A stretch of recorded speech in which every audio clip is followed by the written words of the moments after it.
A deadly shooting rocked Midtown Manhattan Monday evening. 5 people were shot, 4 of them killed, including an off-duty NYPD officer. Now, the officer was a 36-year-old immigrant from Bangladesh and a 3-year veteran with the NYPD. The suspected gunman, 27-year-old Shane Devon Tamura of Las Vegas, opened fire in the lobby of 345 Park Avenue, then moved to the 33rd floor of the building. He was later found dead from a self-inflicted gunshot wound. Meanwhile, Mayor Eric Adams has called the act a senseless act of violence and has honored the officer's faith and service. This marks the 254th mass shooting in the U.S. only this year. The investigation continues. Here's more. And he loved this city. And everyone we spoke with stated he was a person of faith and a person that believed in God and believed in living out life of a godly person. He embodies what the city is all about.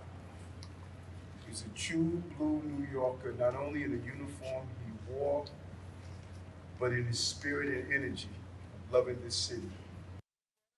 We have 5 victims shot, our officer and 4 other innocent civilians, plus the shooter. The shooter is believed to be Shane Tamura, 27-year-old male with a Las Vegas address. The vehicle he exited is registered in Nevada to Mr. Tamura. Inside of that vehicle, officers found a rifle case with rounds, a loaded revolver, ammunition, and magazines, a backpack, and medication prescribed to Mr. Tamura. With the U.S., where a gunman opened fire Monday outside the largest casino in Nevada's Reno, killing 3 people and wounding 3 others before being taken into custody. Now, 2 victims were in critical condition, while the other had been released from the hospital, Sparks Police Chief Chris Crawford said during a news conference. The suspect had no known connection to the victims, police said, adding that the motive is still unknown. The shooter walked up to the casino hotel's valet parking area, pulled out a handgun and pointed it at a group of people. His gun initially malfunctioned, but he quickly was able to get it to shoot, according to cops. The suspect then fled on foot through the parking lot, where he encountered an armed casino security guard. Crawford said the gunman opened fire on the guard, who returned fire as the shooter fled. Here's what he said. This morning at 7:25, Reno police officers responded to the Grand Sierra Resort on the report of an active shooter.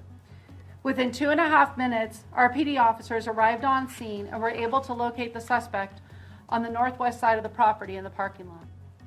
The suspect confronted these responding officers with a firearm, and an officer-involved shooting occurred.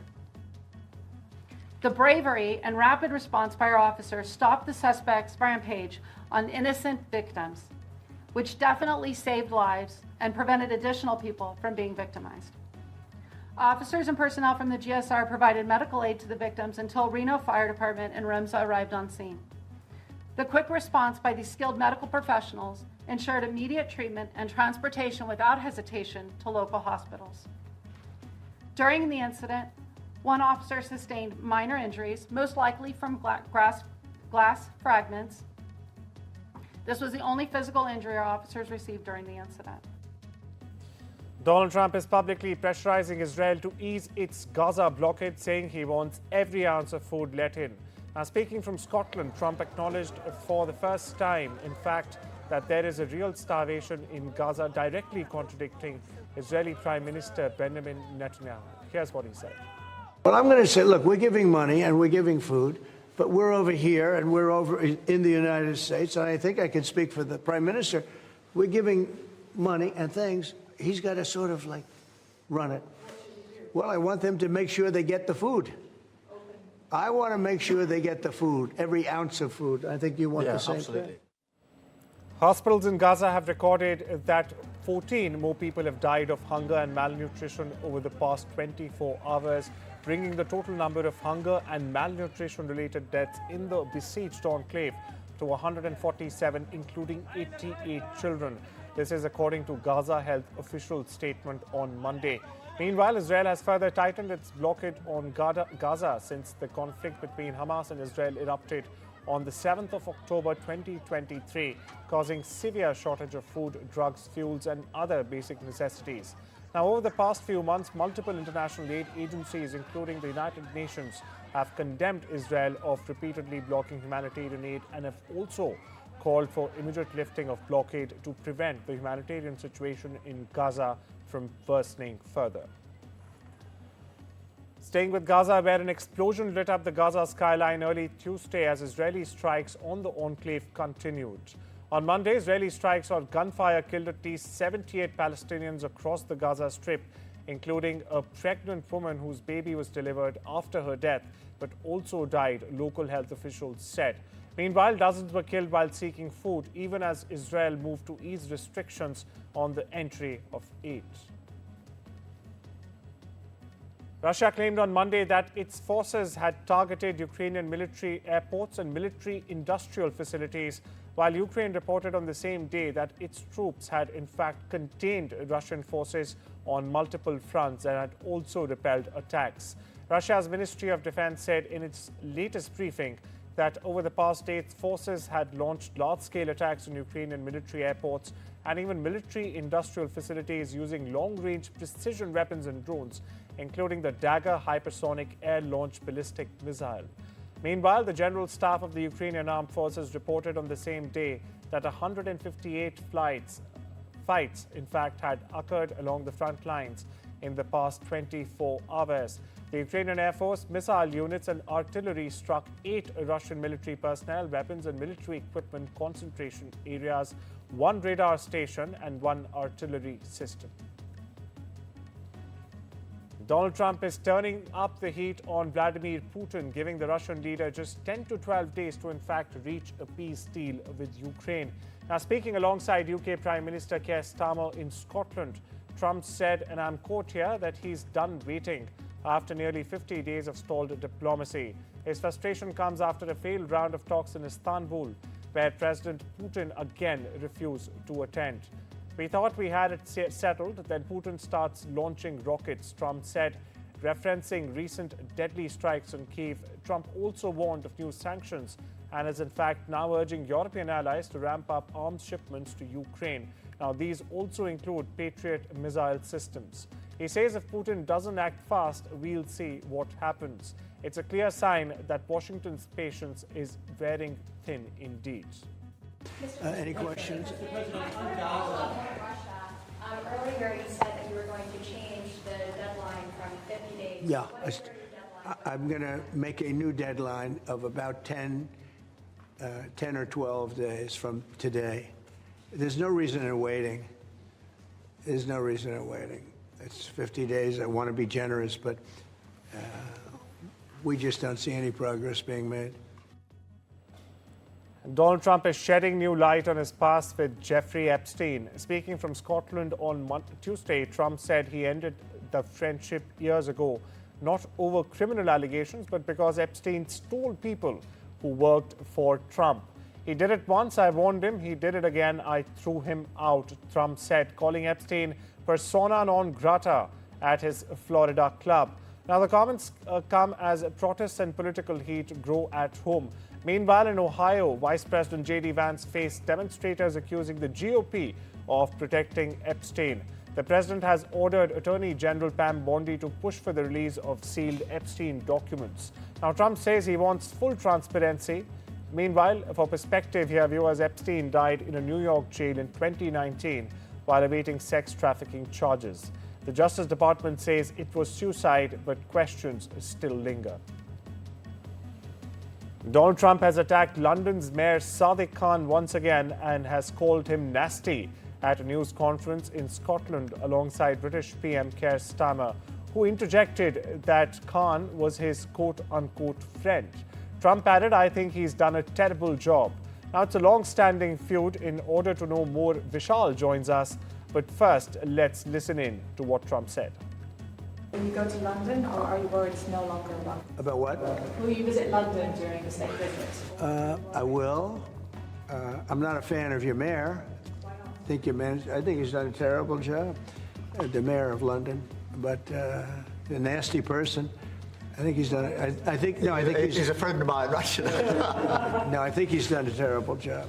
But I would certainly visit London, yeah. In 2016, when it was Mr. Sadiq Khan's first term as London's mayor, when he had attacked Trump's policies, Trump had introduced some policies banning certain individuals and also citizens from many Muslim countries about 9 years ago. He had spoken about that, and following that, Trump had attacked Sadiq Khan and branded him a very dumb person, a loser, and many other things he had gone on to say. And he has spoken on the same lines this time. It's a tuned down version of what he had spoken in the past, but it's still nonetheless another attack. And Khan has also not been mum on this. He has repeatedly attacked Trump's policies and said that Trump had attacked him in the past and in the recent past as well because of his skin color. So this tit for tat had been going on, as you mentioned rightly. And Sadiq Khan's statement is expected, and he will most likely speak against Trump really soon. Meanwhile, supporters and opponents of Alvaro Uribe clashed briefly outside a court in Bogota, where the former Colombian president was found guilty of bribery and witness tampering on Monday. Now, the ruling was announced by a judge following a nearly 6-month-long trial in which prosecutors presented evidence that Uribe attempted to influence witnesses who accused the law and order leader of having links to a paramilitary group founded by ranchers back in the 1990s. Now, 73-year-old Uribe was not in the court for the verdict, as the judge has so far not ordered his arrest. He followed the ruling from his home outside the city of Medellin, but did not immediately make any comments about it. Uribe, for prospective viewers, faces up to 12 years in prison, but his sentencing will be delivered in a separate hearing. He is expected to appeal the ruling. Se han mostrado todas las evidencias de que aquí ha habido una manipulación, pero hay una segunda instancia y se recurrirá, como lo hace Uribe siempre, en democracia y respetando las instituciones, a esa segunda instancia. Pero hoy Uribe ya demostró su inocencia. Over in South Asia, a truce agreement between Thailand and Cambodia came into effect in the early hours of Tuesday, now testing whether it will halt the worst fighting between the neighboring countries in more than a decade. Both sides agreed to an unconditional ceasefire that would begin at midnight on Monday to end battling over a smattering of ancient temples in the disputed zones along their 800-kilometer or 500-mile border. Jets, rockets and artillery have killed at least 38 people since Thursday last week and have displaced nearly 300,000 more, prompting intervention at the weekend from Donald Trump, who has in fact taken credit again for this ceasefire deal. The US president has threatened both countries with high tariffs and has warned that trade negotiations would be paused until the fighting stopped. This report tells you more.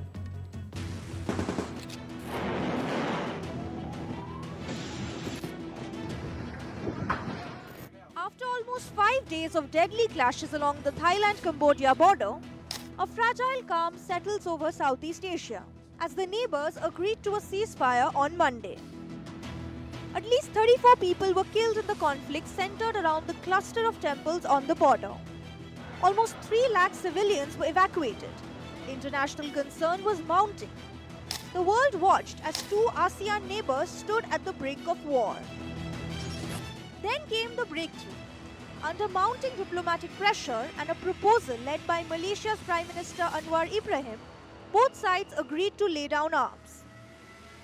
Excellencies, ladies and gentlemen, today we have a very good meeting and very good results that hope to stop immediately the fighting. I would like to express my sincere appreciation to Prime Minister Anwar, the government of China and President Trump for your good view and concern. But as the smoke clears, big questions linger. Core issues such as disputed territory, border militarization, and decades of mistrust remain unresolved. And while guns are silent for now, the road to lasting peace is anything but certain. The big question is, will diplomacy hold? Or is this just the eye of a bigger storm? Southeast Asia holds its breath, and the world watches with it. With Vishal Vivek, Bureau Report for NDTV. East Asia has deepening efforts to incentivize having children. You heard that right. China has just launched its first nationwide childcare subsidy program, offering families around $500 annually for each child under 3 as part of a broader move to address declining marriages and fertility rates. Now, the issue extends well beyond the region, with global fertility at its lowest rate in recorded history and the world's population expected to start declining in 2080. Some experts argue that such depopulation will lead to fewer wars as governments focus on shrinking resources.